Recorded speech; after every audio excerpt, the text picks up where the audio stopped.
especial entre las naciones, y luego esa nación pisotea los valores del reino de Dios y los mandamientos, que ahora viene el gobierno, escúchenme, los gobiernos vienen y establecen leyes que van en contra del mandamiento de Dios, de no matarás, y ponen validez el aborto. Hoy en muchas naciones el aborto es legal. Abortar es algo legal. No, nadie va preso por abortar. Y eso va en contra del nombre de Dios. Porque la Biblia dice no matarás. Entonces esta nación, cuando le da validez a ese mandamiento, está poniendo el nombre de Dios por el suelo. Yuhu, ¿cuántos me están oyendo? Entonces pisotean su nombre y le dan la espalda a Dios, a sus mandamientos. Entonces Dios viene y dice, bueno, como me dieron la espalda, como prefirieron establecer mandamientos nuevos que yo no mandé, entonces viene Dios y le da la espalda a esta nación. Mis hijos, Venezuela, Dios le dio la espalda. Uy, eso no lo quería decir, pero salió.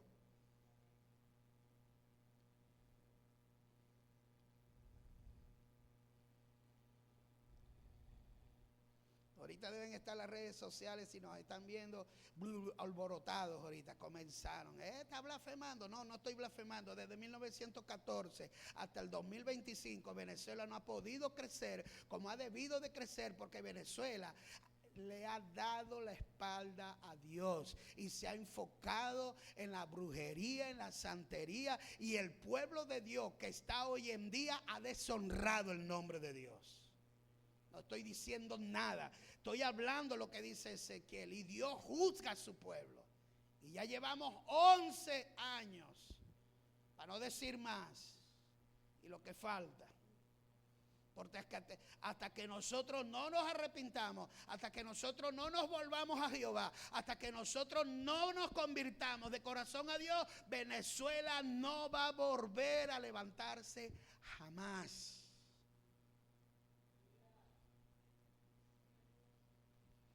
Hablo de mi país porque sea donde estoy. Santificado sea tu nombre. No es por accidente que Jesús colocó esa petición. Ayúdanos a vivir de acuerdo al nombre de Dios. No tomarás el nombre de Dios en vano. Así te dice el Señor, y el Señor no ha dicho nada.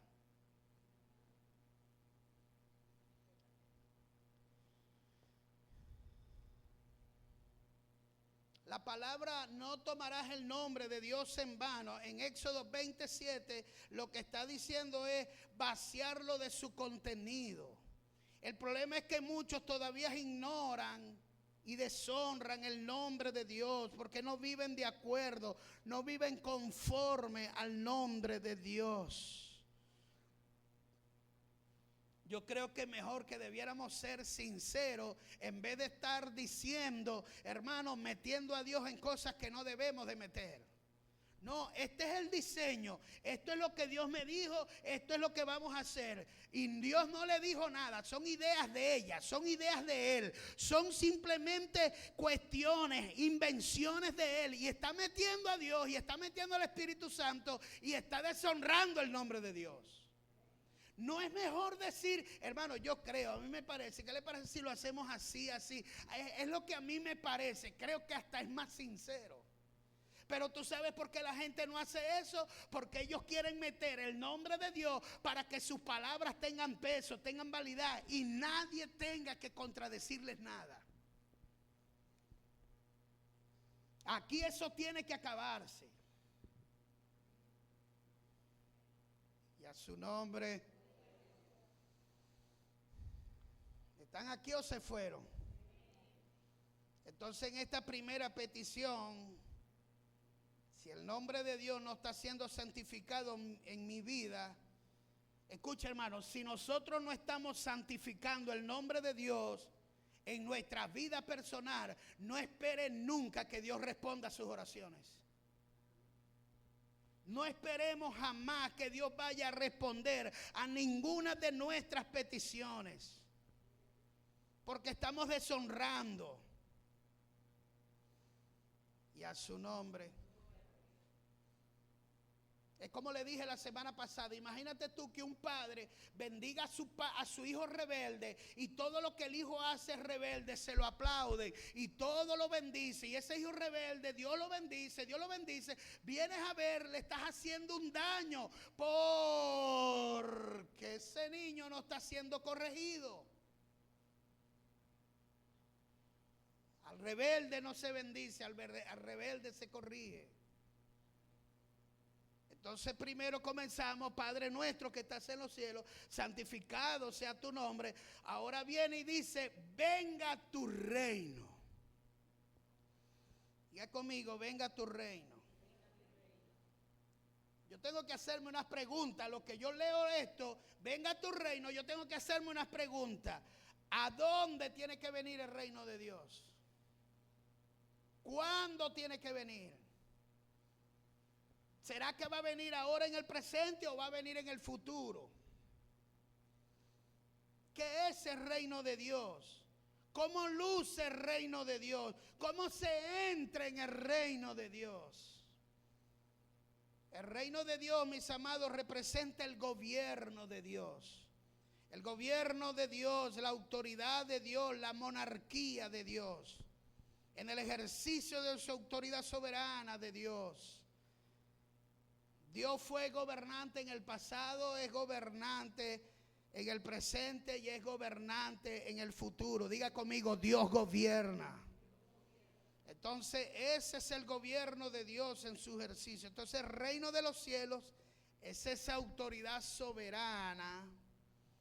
Es una sola, se lleva a cabo sin protestar. Escúcheme, en los cielos es un gobierno donde nadie se opone. Es un gobierno que se lleva a cabo sin protestar. Se lleva a cabo sin que nadie diga nada. Se ejerce, no tiene oposición. El problema es que el gobierno de Dios aquí en la tierra sí tiene oposición. Por eso Jesús está diciendo, venga tu reino. ¿Por qué? Porque en el reino de Dios, en los cielos no hay oposición, pero aquí en la tierra sí lo hay. Aquí en la tierra sí hay oposición. Aquí abajo su gobierno se ejerce. Ese gobierno es el ejercicio de su autoridad y tiene mucha oposición de parte de las huestes espirituales de maldad y de parte de la voluntad de un pueblo que no ha sido entregada a Cristo totalmente. Continuamente nuestra voluntad se revela contra la voluntad de Dios. Continuamente la voluntad nuestra cuestiona la voluntad de Dios. Entonces la pregunta es, pastor, ¿y dónde está el reino de Dios hoy? Aquí abajo en los corazones de cada uno de ustedes. El reino de Dios está en todos ustedes. El reino de Dios está en todos los que me están viendo y en todos los que están en este lugar. El reino de Dios está en todos los corazones que ha creído en Cristo Jesús y lo ha aceptado como Señor y personal de su vida.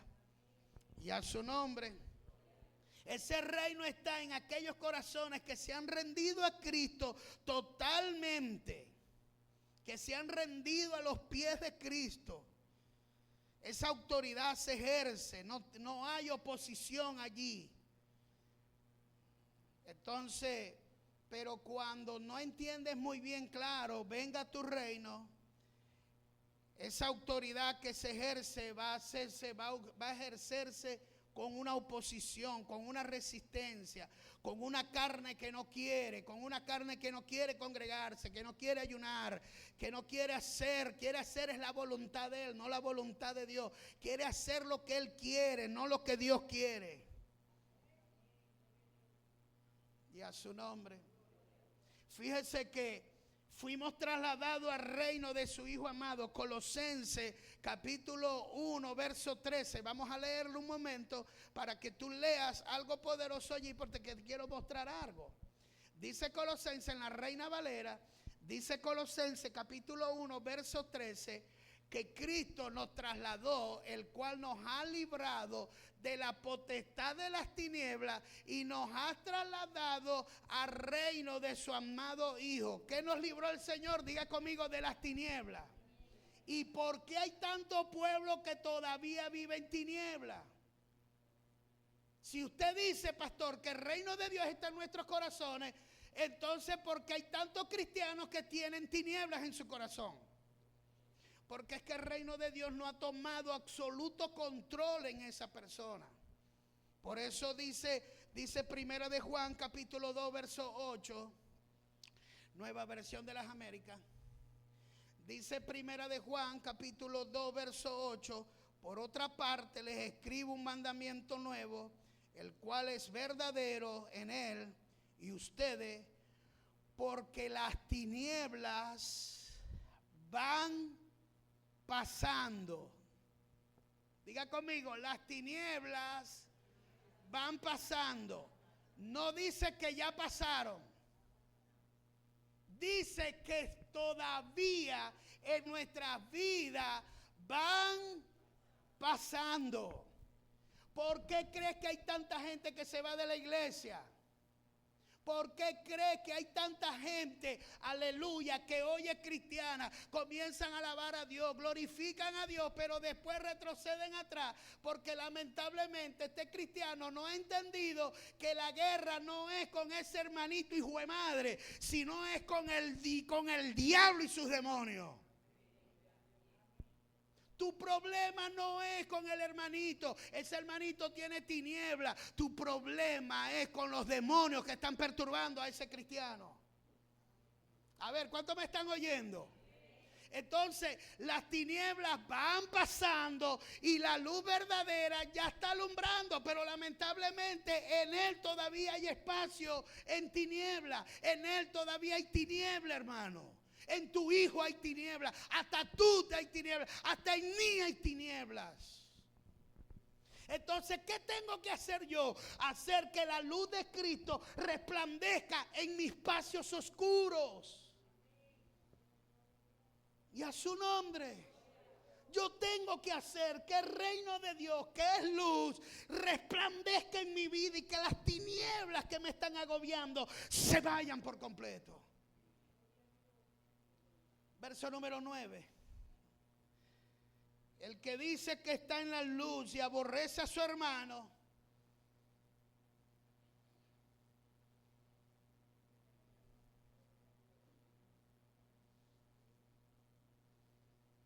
es que yo no paso al hermano fulano, es que yo no paso al hermano mengano.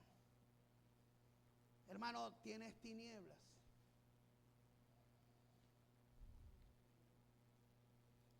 Verso número 10. El que ama a su hermano y permanece en la luz, no hay causa de tropiezo en él. Pero, verso 11, el que aborrece a su hermano está en tinieblas. Y no solamente está, mira qué dice después, y anda en tinieblas. Y como anda en tinieblas, tropezando por todos lados, porque tropieza con uno y tropieza con otro, y tropieza con el otro hermano, y tropieza con la otra hermana, y tropieza, vive tropezando con todo el mundo. Me voy de la iglesia, lárguese, váyase para donde se vaya, que a donde usted vaya, usted va a seguir tropezando, porque el problema no es la iglesia, el problema no es el hermano, no es la hermana, el problema es que las tinieblas están en mi vida. Bendito sea Dios. Ese es el problema, que hay tinieblas en nuestras vidas. Y el que aborrece a su hermano está en tinieblas, anda en tinieblas y no sabe a dónde va, porque las tinieblas, ¿qué hicieron las tinieblas? Le cegaron los ojos. Este cristiano anda ciego, golpeando a todo el mundo, llevándose a todo el mundo por delante, hermano, trompezando con todo el mundo. Y Dios dice, Dios mío, yo lo trasladé al reino de mi hijo amado para que dejara eso y nada, y sigue con la cuestión. Primera de Juan capítulo 1 verso 6. Mire cómo dice. Si decimos que estamos en comunión con Él y andamos en tinieblas, mentimos y no practicamos la verdad. Verso 7. Pero si andamos en luz, como Él está en luz, tenemos comunión unos con otros y la sangre de Cristo, su Hijo, nos ha limpiado de todo pecado. Verso 8. Si decimos que no tenemos pecado, nos engañamos nosotros mismos y la verdad no está en nosotros. Y vamos a leer el 9. Si confesamos nuestros pecados, que Él es fiel y justo para perdonar nuestros pecados, nos limpiará de toda maldad. Fallaste, pecaste, te equivocaste. Bueno, hermano, gloria a Dios. Pide perdón, pero el problema es que como hay problemas emocionales en nuestra vida, va a costar pedir perdón porque creemos que tenemos la razón. Hermano, escúcheme, ha llegado el momento de pedir perdón aunque tú tengas la razón.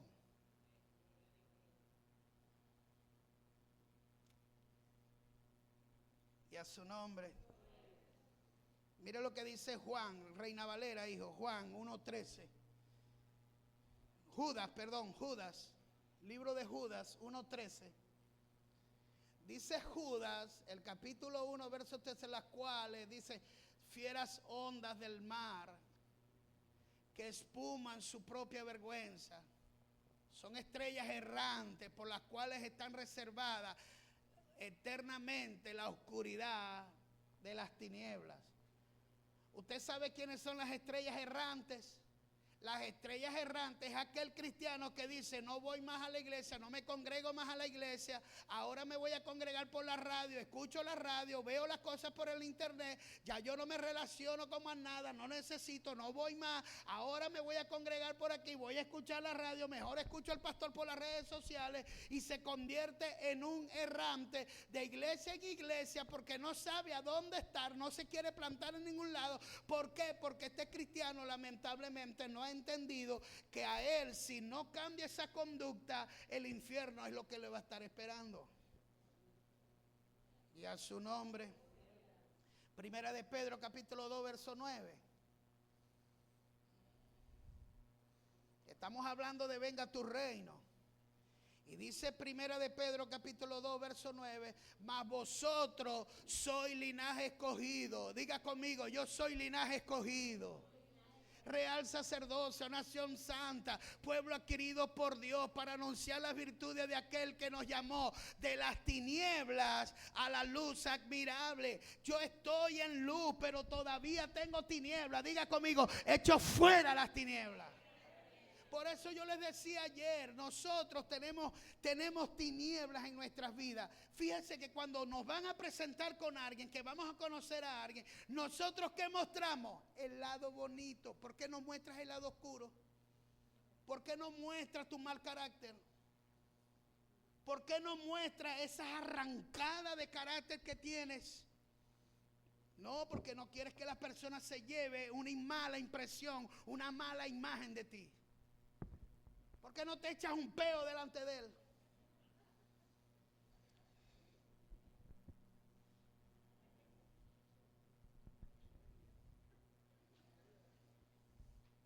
¿Hasta cuándo vamos a tener tantas luchas con esas tinieblas? Las tinieblas van perdiendo terreno en mi vida, hermano, mientras yo más me rinda a Cristo. ¿Usted quiere que las tinieblas se vayan de su corazón? Ríndale más a Cristo, ríndale más su corazón, ríndale más su pensamiento, ríndale más esas emociones, ríndale al quebrántate a Él, entrégate más, entrega esa voluntad, sé más obediente y las tinieblas van a retroceder en nuestras vidas. Y a su nombre, venga tu reino. Dice Apocalipsis capítulo 11 verso número 15 en la Nueva Versión de las Américas, hijo. Dice: el séptimo ángel tocó la trompeta. Se levantaron grandes voces en el cielo que decía: el reino del mundo ha venido a ser el reino de nuestro Señor y de su Cristo. El reino del mundo, hermano, el reino de las tinieblas, el reino que ha poseído este mundo, el reino que que gobernaba o gobierna este príncipe de las tinieblas, la potestad del aire, va a pertenecer ahora al reino de Cristo. Eso va a suceder algún día. Él reinará por los siglos de los siglos. Entonces, venga tu reino, mis hijos, tiene dos implicaciones. Venga tu reino tiene dos implicaciones. Número uno, cuando yo hago la oración, es venga tu reino a mi vida, que se entrone en mi corazón, que Cristo sea el Señor y se establezca como Señor en mi vida, que las tinieblas sigan desapareciendo en mi vida, de manera que ya no haya sombra, ya no haya tinieblas, ya no haya ninguna área en mi vida, ni espacios oscuros en mi vida.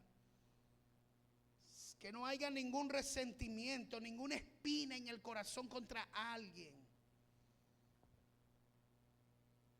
No estar enojado con alguien, molesto contra alguien. Estar totalmente sano. Escúcheme. Hay cristianos que pueden estar bien con Dios, excelente espiritualmente, bien espiritualmente, pero enfermos emocionalmente. Necesitamos ministración en nuestras emociones. Hay gente que espiritualmente están bien con Dios, pero emocionalmente están mal con Dios. Están enfermos emocionalmente. Venga tu reino, que mi manera de pensar cambie. Jesús, cuando dice orarán así, santificado sea tu nombre, venga tu reino, Jesús lo que le estaba diciendo era que mi manera de pensar cambie, que mi manera de actuar cambie, que mi manera de hablar cambie, que mi manera de comportarme, de vestirme, que mi manera, aleluya, de cómo yo actúo, vivo en esta vida cambie totalmente, que mis deseos cambien, que mis valores cambien, que mi manera de juzgar cambie, que todo en mi vida cambie completo. Venga tu reino, Señor, aleluya, gloria a Dios y a su nombre. Entonces, ¿qué estoy pidiendo cuando digo venga tu reino? Estoy pidiendo que cada día ese reino se expanda en cada área de mi vida. Se expande en mi vida cada vez más y haya menos evidencia del viejo hombre. Venga tu reino. También implica venga tu reino, para terminar con este punto y entrar al último punto de tu voluntad. También implica venga tu reino. Es que todavía hay mucha gente que todavía no ha llegado a los pies de Cristo. Yo tengo familiares que todavía no han llegado a este reino. Entonces, no solamente cuando yo digo venga tu reino, no solamente estoy pidiendo por mí, sino que también estoy pidiendo por aquellos que todavía no han entrado al reino de Dios. Estoy hablando de la gran comisión. Hay otros que todavía no han llegado a los pies de Cristo, que no son creyentes, que el reino de Dios no ha llegado a esos corazones, que todavía el señorío de Cristo no se ha establecido en esas vidas. Entonces el reino de Dios no solamente implica que Dios venga y cambie y tome control de mi vida, sino que también implica que la gente que todavía no ha recibido a Cristo, como tu hijo, como tu esposo, como tu familia, como a todos los vecinos, como todos aquellos que están a tu alrededor, lleguen a los pies de Cristo. A esas personas que todavía no son cristianos, que lleguen rendidos a Dios para que ese reino tome control de las vidas de ellos, así como ha tomado control de nuestras vidas. Y a su nombre. Y vámonos con el último. Hágase tu voluntad. Y aquí quiero enfatizar, porque muchas veces me atrevería a decir que muchos de nosotros no conocemos la voluntad pasiva de Dios y la voluntad activa de Dios. Y yo necesito diferenciar estas dos voluntades, ¿cuál es la voluntad activa de Dios y cuál es la voluntad pasiva? Porque yo como cristiano, como hijo de Dios, yo tengo que conocer la voluntad de Dios. Y le voy a dar un ejemplo de la voluntad de Dios. Romanos capítulo 11, verso número 33. En Reina Valera, hijo. Mire cómo dice el apóstol Pablo. Porque hay una dimensión de la voluntad de Dios que yo no conozco. Y si no la conozco, no la puedo obedecer. Óigame bien. Si usted no conoce la voluntad de Dios, no la va a obedecer. Porque no la conoces. Y a su nombre. Dice 33. Dice, oh profundidad. Mire cómo el apóstol Pablo, si es posible, buscamos una traducción para poder entender uno de los versículos más profundos que tiene la Biblia, es este. Porque mire cómo el apóstol Pablo trata de explicar algo. Dice, oh profundidad de las riquezas, de la sabiduría y de la ciencia de Dios. Cuán insondables son sus juicios, inescrutables su camino. Eso es algo que con la mente humana no se puede entender.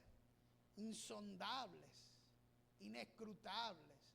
Vamos a buscarla en la Nueva Versión de las Américas. Cómo el apóstol ahí escribe eso. Vamos a ver 11:33. Porque estamos hablando, hermanos, no de la voluntad del pastor Valega, estamos hablando de la voluntad de Dios. Y a su nombre. Y mire cómo dice, cuán insondables. Eso es lo que sale. Muy bien, yo la tengo aquí. Dice, cuán insondables son sus juicios, inescrutables sus caminos. Así es la voluntad de Dios. Son insondables, inescrutables. Diga conmigo, insondables. Por ejemplo, le voy a dar un ejemplo, a ver si me puede entender. Dios, dame sabiduría para explicar. Porque el asunto es que conozco la voluntad de Dios, pero explicarlo es otra cosa. Y le estoy pidiendo al Espíritu Santo que me dé palabras sabias para yo poder, que usted me pueda comprender. Nosotros no tenemos la más mínima idea de lo que está pasando, lo que está ocurriendo en la guerra de Ucrania y Rusia. Pero aunque usted no lo entienda, allí está la voluntad de Dios. Uf.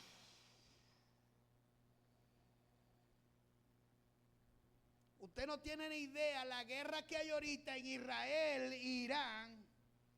No tenemos ni idea de la voluntad de Dios detrás de esa guerra. Detrás de esa guerra está la voluntad de Dios, pero aquí nadie, ni yo, puedo entender eso. Porque Pablo dice que son insondables y son inescrutables su voluntad. O lo que está haciendo en China con un dictador. O lo que está haciendo en Venezuela. O lo que está haciendo en Sudamérica, Centroamérica y en el Caribe con todos estos gobiernos. No especulemos. Tú no sabes, yo tampoco sé la voluntad de Dios. Cuando le pedimos a Dios que se haga su voluntad, así en el cielo como en la tierra, estamos hablando de la voluntad revelada que establece las Escrituras. Le voy a mostrar ahora la voluntad activa de Dios.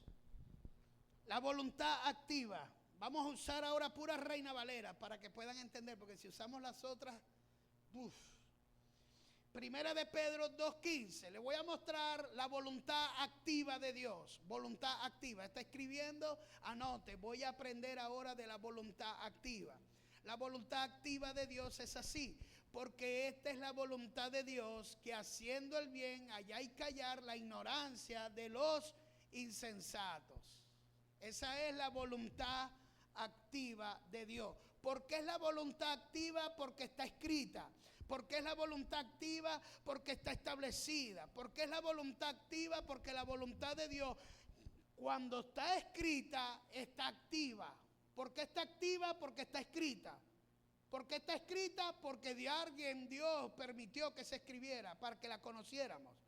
Entonces, la voluntad no pasiva, sino activa es esta: que yo haga la voluntad de Dios haciendo el bien.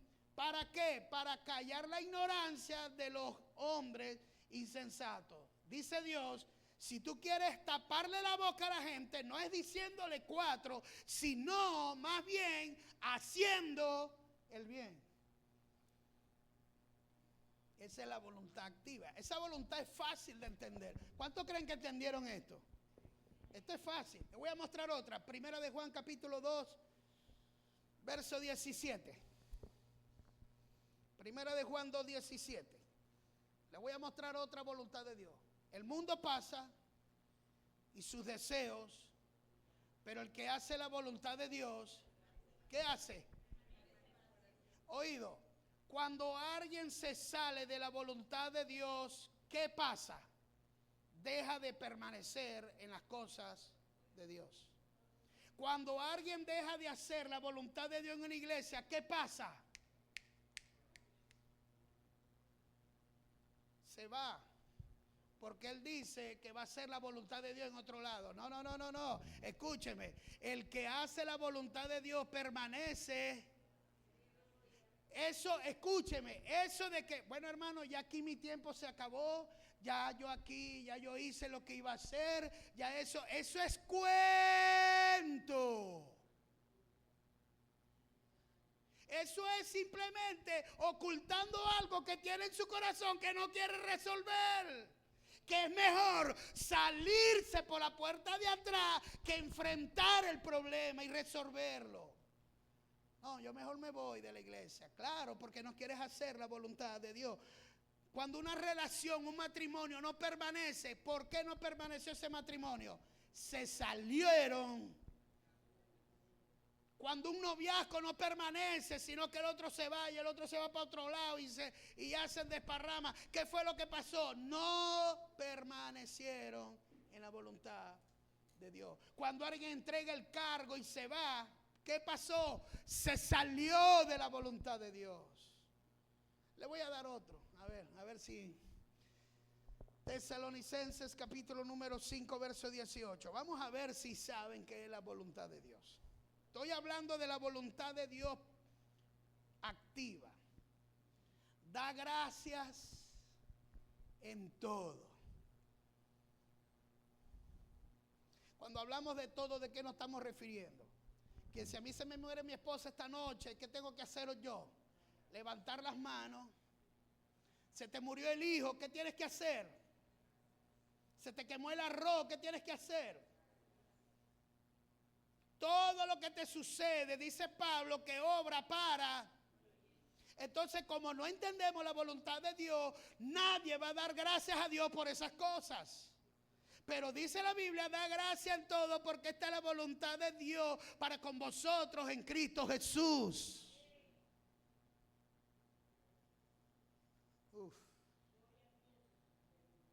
Yo no estoy de acuerdo con eso. Eso no es de Dios. A mí no me parece.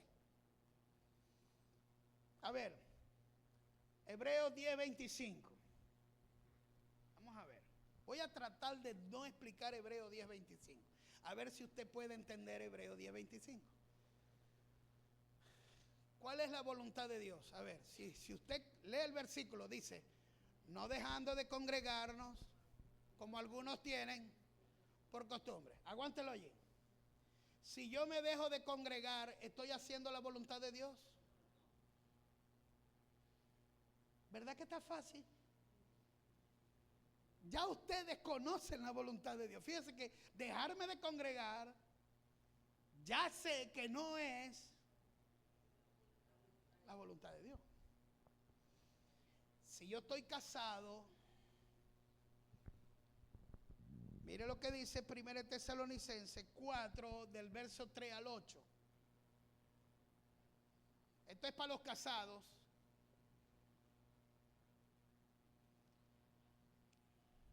No lo voy a explicar. ¿Por qué? Porque hoy en día hay matrimonios que están viendo películas pornográficas para poderse excitar, para tener intimidad.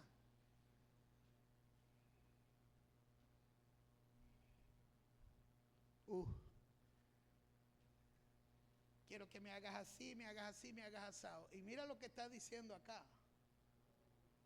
No lo voy a explicar. Dije que no lo iba a explicar porque lo vamos a leer hasta el 8. Pues la voluntad de Dios es que, hermano, vuestra santificación y que os apartéis de la porneia.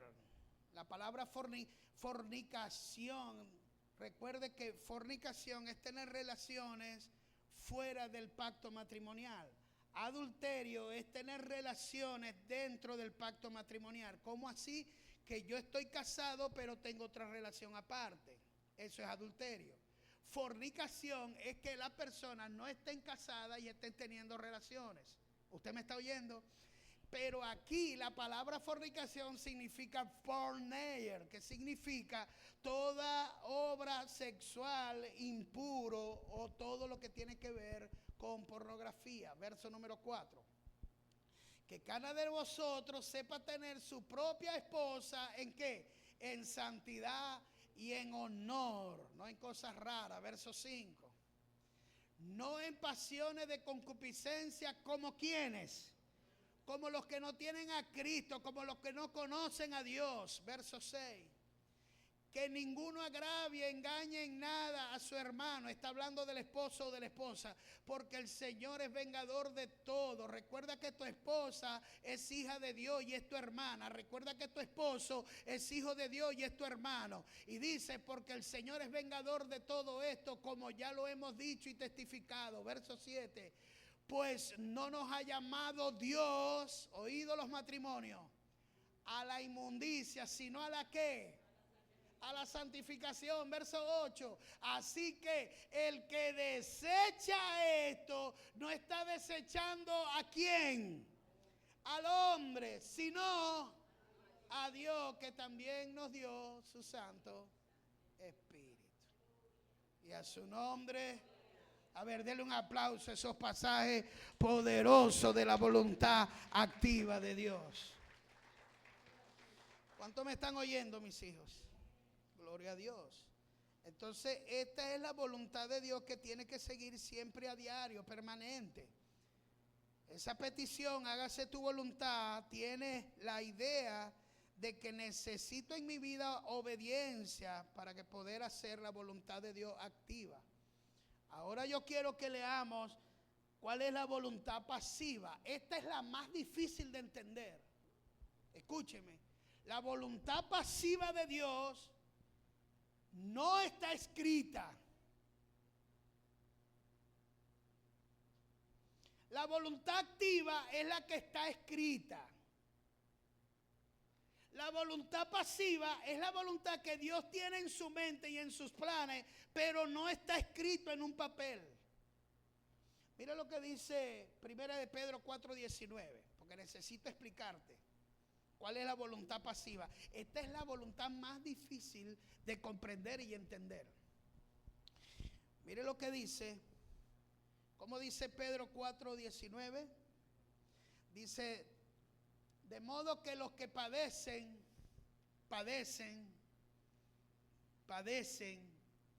según la voluntad de Dios. Cuando estés pasando una situación en la clínica, en el hospital, porque a veces creemos que es el diablo, porque no conocemos la voluntad de Dios. Un accidente en una moto, en un carro, una enfermedad, un cáncer. Escuche, De modo que los que padecen según la voluntad de Dios encomienden sus almas. Cuando estés pasando por algo que no lo estás entendiendo, que estás orando y estás padeciendo y te van a cortar el seno y te van a hacer esto y te van a hacer un poco de cosas y tú oras y no pasa nada, oran por ti y no pasa nada, te ponen las manos y no pasa nada. Tú lo que tienes que hacer en ese momento, encomendar tu alma al fiel Creador y hacer el bien. Bueno, Señor, hágase tu voluntad. Si esto es lo que yo tengo que pasar, gloria a Dios. Esto no es fácil aceptarlo. ¿Se acuerdan de Cristo? Cristo dijo: no se haga como yo, hágase como tú. ¿Y qué pasó? Lo agarraron, pum, lo desnudaron, pum, le cayeron a palo, pum, le dieron azote, pum, le metieron clavos por todos lados, pum, eso hicieron con él de todo, casi no lo mataron antes de llevarlo a la cruz porque no estaba permitido hacerlo, él tenía que morir en la cruz, sufrió de todo, pero Cristo lo que hizo fue que encomendó su alma al fiel Creador y hizo el bien. Hermano, hay cosas que te van a pasar en tu vida que es la voluntad de Dios. El problema es que como estamos tan mal enseñados, empezamos a reprender al diablo. Si es verdad que hay veces que son ataques del enemigo, pero otras veces son cosas que es la voluntad de Dios. A ver, ¿se acuerdan del siervo Job? ¿Cuántos creen que todo lo que pasó, la llaga de los pies de la cabeza hasta los pies, de quedar en ruina, que todos sus hijos se murieran, fue la voluntad de Dios? Uf.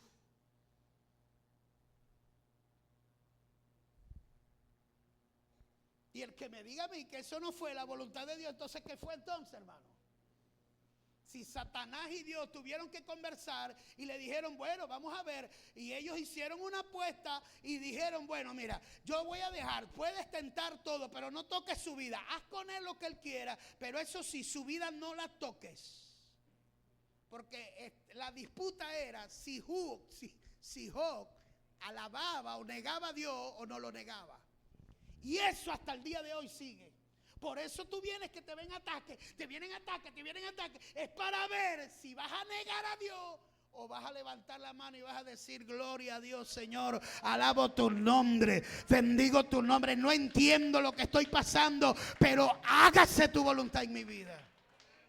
Porque nosotros tenemos la mente de que creemos que la voluntad de Dios es buena, es agradable y perfecta, pero no es para ti, es para Dios, es buena para Dios, es agradable para Dios y es perfecta para Dios. Porque yo soy imperfecto, hijo. Uf. No, la voluntad de Dios es buena, es agradable, sí, pero no para ti. Entonces cuando yo estoy pasando por todo lo que yo estaba pasando con Isaac, yo decía, bueno, Señor, hágase tu voluntad. Si esto es lo que, amén. No voy a luchar contra esto. Encomiendo mi alma y el alma de Isaac, mi fiel Creador. Bueno, pasamos la prueba, aprendimos de la prueba. Gloria a Dios, Dios la victoria. Pero pasé con mi esposa después de la muerte. Era la voluntad de Dios, llegó el tiempo de Dios para ella partir. Yo no lo entendía. A ver, ¿cuántos me están oyendo?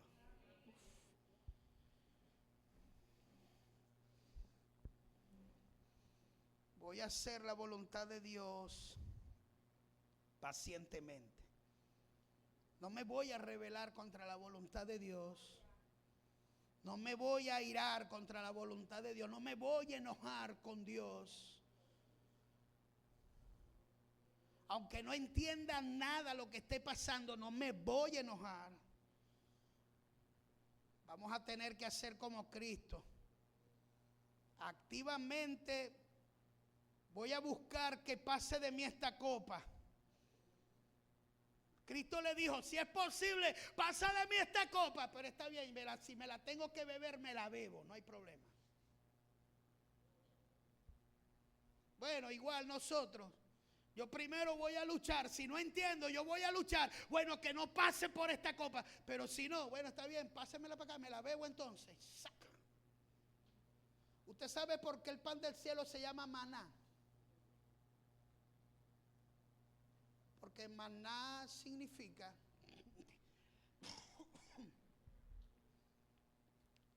porque cuando cayó maná del cielo, la gente preguntó, ¿qué es esto?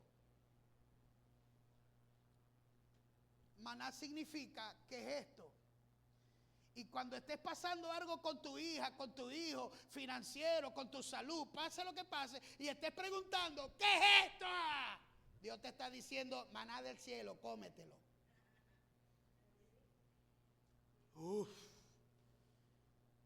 Mira, las iglesias por aquí, eso no lo saben. Ellos creen que todo lo malo es el diablo. ¿Tú crees que todo lo malo es el diablo? No. Todos los malos pasan por tres cosas. Uno, por malas decisiones que yo he tomado. Dos, porque se levantó el diablo y quiere destruirme. Y tres, porque Dios permitió que pasara esa situación para transformar mi rebelde corazón. Aleluya, y a su nombre. ¿Le puedes dar un aplauso al Señor? Vamos, dale un aplauso. Ahora la pregunta para terminar, porque me quedan ya unos 15 minutos, me quedan 10 minutos. Si la voluntad de Dios es buena, hermano, es agradable y es perfecta, ¿por qué nos oponemos tanto a la voluntad de Dios? Si la voluntad de Dios es buena, es agradable y perfecta, ¿por qué cuestionamos tanto la voluntad de Dios? ¿Por qué cuando comienza la voluntad de Dios a accionar, es ahí donde decimos, no lo recibo? Ah, pero sí recibe la bendición, pero no quiere recibir el proceso.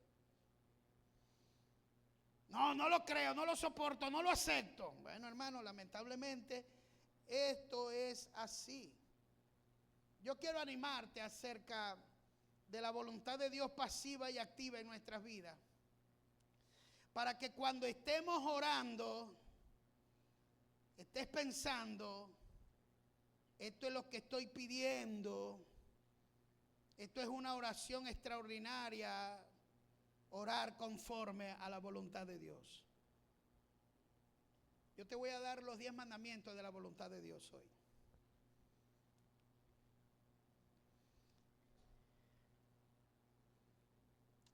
Porque yo quiero que cuando tú estés orando, hijo, cuando tú estés orando, recuerda que cada vez que tú estés orando, tú tienes que decirle a Dios, si estás orando por tu hijo, por tu hija, por tu negocio, por finanzas, siempre haz esta oración. Señor, no se haga como yo quiero, sino como tú quieras.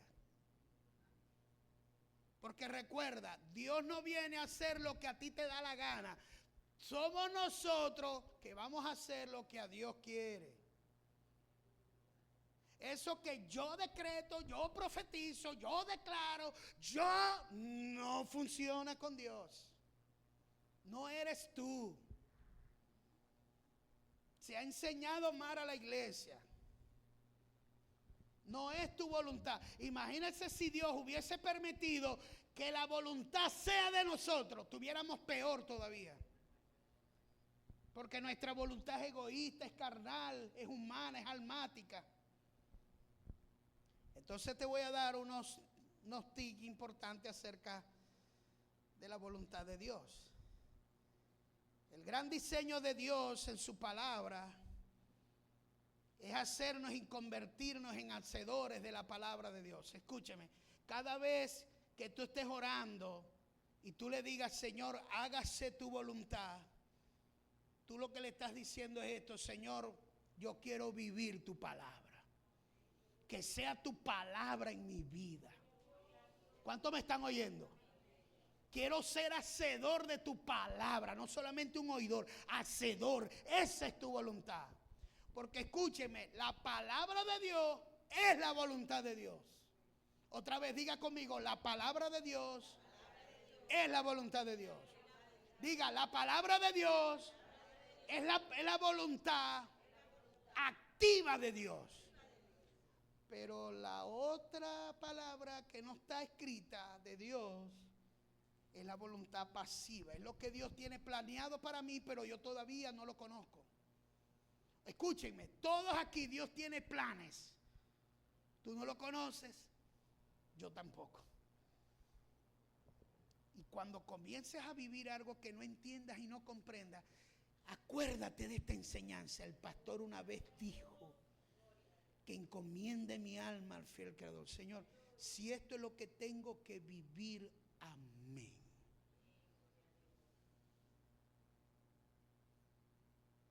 ¿Cuántos creen que vivir con un familiar enfermo, durar 6 meses en un hospital clavado día y noche, cuántos creen que eso es difícil? Y más si estás solo, y más si no hay gente que te apoya, y más si la familia comienzan a pelear. ¿Y quién lo va a cuidar? Y se tiran la pelota uno con el otro, y el pobre personaje ahí sufriendo. Entonces tú, para no ver esos despelotes que se forman entre las familias, peleando entre ellas, no, yo me quedo. ¿Cuántos creen que eso es difícil? ¿Cuántos creen que a veces la voluntad de Dios?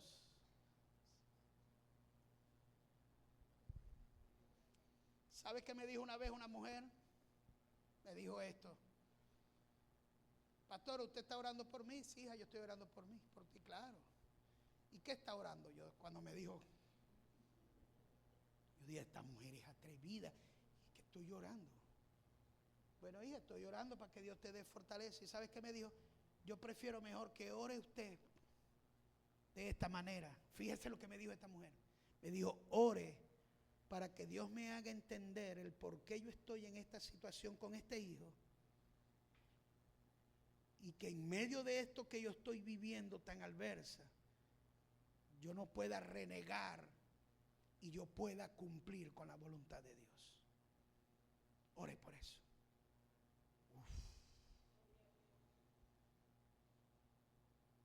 Cuando estés pasando algo difícil con tu hijo, con tu esposa, con lo que sea, salud, finanzas, lo que sea, Señor, hazme entender tu voluntad, Dios.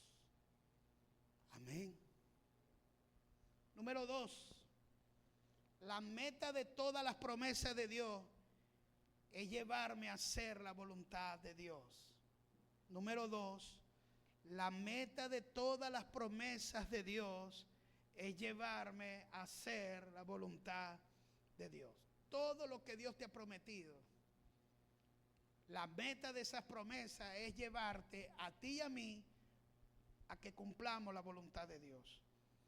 Número 3. La porción de la palabra de Dios que representa una adversidad o una advertencia tiene como finalidad alejarme del pecado y convertirnos en hacedores de la voluntad de Dios. Como pastor, explíquelo otra vez. La porción de la palabra de Dios que representa una adversidad o una amenaza tiene como finalidad alejarme del pecado y convertirme en un hacedor de la voluntad de Dios. Cada vez que tú leas algo en las Escrituras, hermanita, cada vez que tú leas algo y tú veas que Dios te está advirtiendo de algo, tú veas que hay una amenaza de algo, es simplemente para que te alejes del pecado y podamos hacer la voluntad de Dios. Si la Biblia dice que la voluntad de Dios es mi santificación, bueno, tengo que alejarme de todo aquello que me lleve al pecado, porque la palabra me está advirtiendo para que no peque. Número 4. El cuidado providencial de Dios tiene como fin que todos lleguemos a hacer su voluntad. Voy a decirlo otra vez más lento. El cuidado providencial de Dios tiene como fin de que todos lleguemos a hacer la voluntad de Dios. Para los que no saben, la palabra providencial de Dios es el cuidado. Dios, aunque tú no lo veas, Él te está cuidando. Él está cuidando a tus hijos. Él está cuidando toda la creación. Él tiene cuidado de todos nosotros. Y lo único que desea es que todos nosotros lleguemos a hacer la voluntad de Dios, incluyendo cuando estemos pasando por esas aflicciones. ¿Cuántos aquí han pasado por aflicciones? Creo que todos. Y no te has dado cuenta que en medio de tus lágrimas, en medio de tu impotencia, la voluntad y la providencia de Dios, el cuidado de Dios ha estado allí. No lo ves. No lo vemos ni lo sentimos en ese momento, ni lo comprendemos, pero ahí está la voluntad de Dios.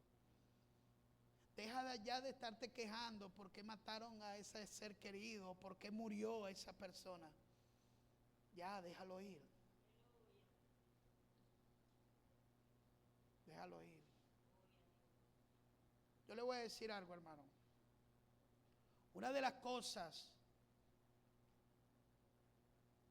tú le abres el corazón a alguien, a estos evangélicos, super evangélicos, y de una vez te matrellan, una vez te caen a matrellazo. Porque el problema es que cuando tú le abres tu corazón a alguien, tú dices, ¿sabes qué? Yo me siento así, me siento asado. De una vez el super evangélico comienza a matrellarte, en vez de darte consuelo, en vez de decirte, hermano, yo te entiendo, yo te comprendo esa situación. No, comienza el super evangélico a matarte. Fíjese que cuando yo pasé por la muerte de mi esposa, yo le hablé a otro pastor, Berta, y le abrí mi corazón al otro pastor, esperando que el otro pastor orara por mí. El otro pastor me dijo, eso es del diablo. Eso es del diablo de estar llorando por un muerto. ¡Hijo del diablo!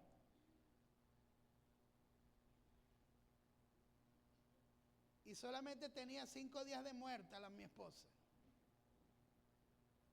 ¿Sabes qué hubiera pasado si hubiera sido al revés?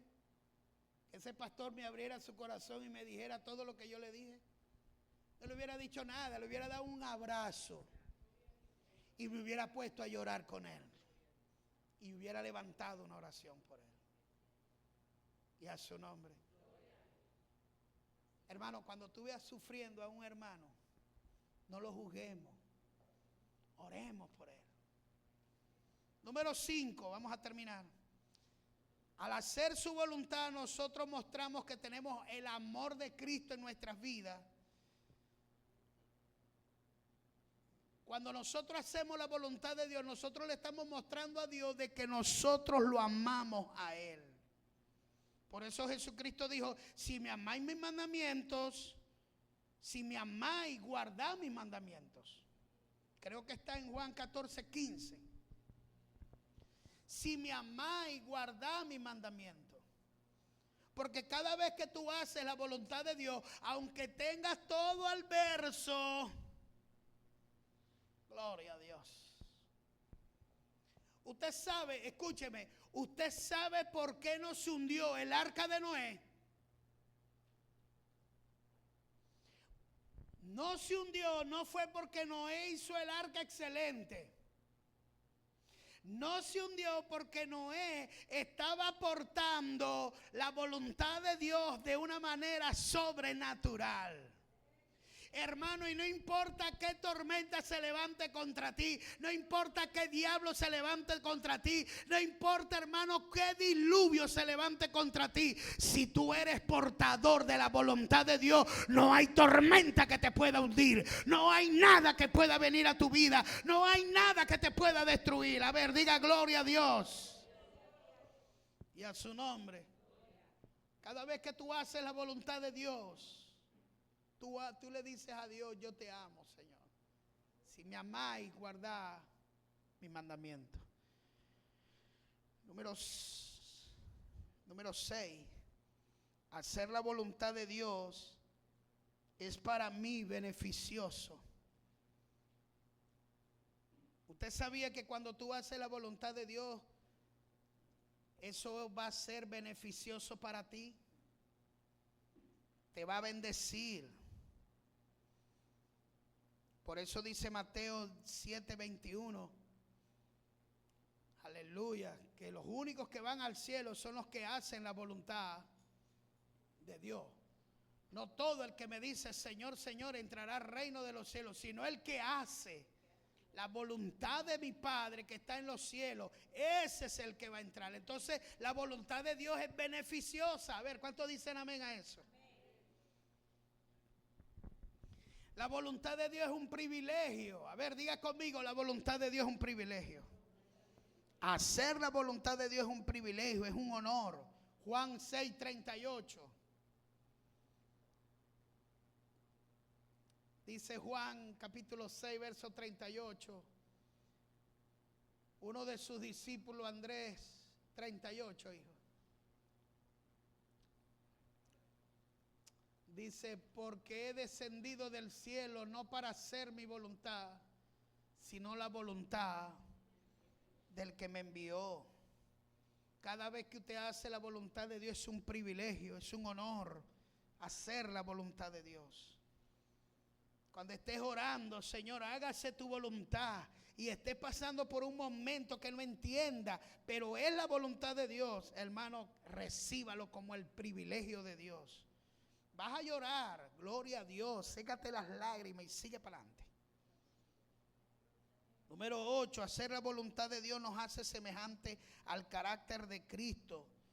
Cada vez que tú y yo cumplimos con la voluntad de Dios, eso nos forma cada vez más el carácter de Dios. Escúcheme, cada vez que tú haces la voluntad de Dios, Dios forma el carácter de Dios en nuestras vidas.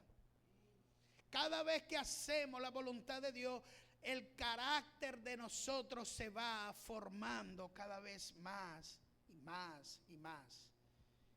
Número 9, para terminar.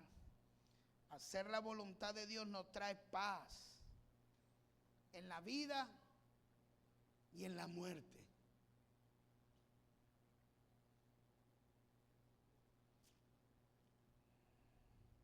¿Cómo, pastor?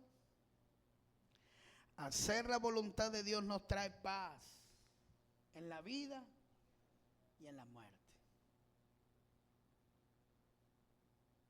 ¿Usted no se ha preguntado por qué cristianos mueren con cáncer teniendo un Dios sanador? La mayoría dice es porque no tuvo fe. ¿Tú crees eso? Todo el mundo tiene fe. Jesucristo dijo, si tuvieras fe con un granito de mostaza. A veces no entendemos en estos casos la voluntad de Dios. A veces no entendemos el tiempo de mi partida. Yo nací en un 1973, 25 de septiembre, 6:30 de la tarde, de la noche, de la mañana creo.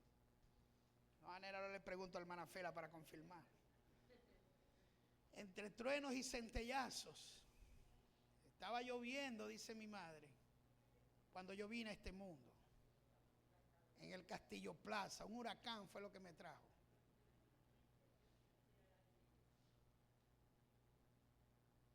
Sé el día en que nací, pero no sé el día. Pero sé que va a ser en el día de la voluntad de Dios. A ver, ¿cuántos dicen amén? A ver, diga gloria a Dios y a su nombre. Y por último, mis hijos, número 10, para que nos vamos. Por último, si reconocemos a Dios como Señor, entonces deberíamos hacer la voluntad de Dios ante cualquier otra voluntad.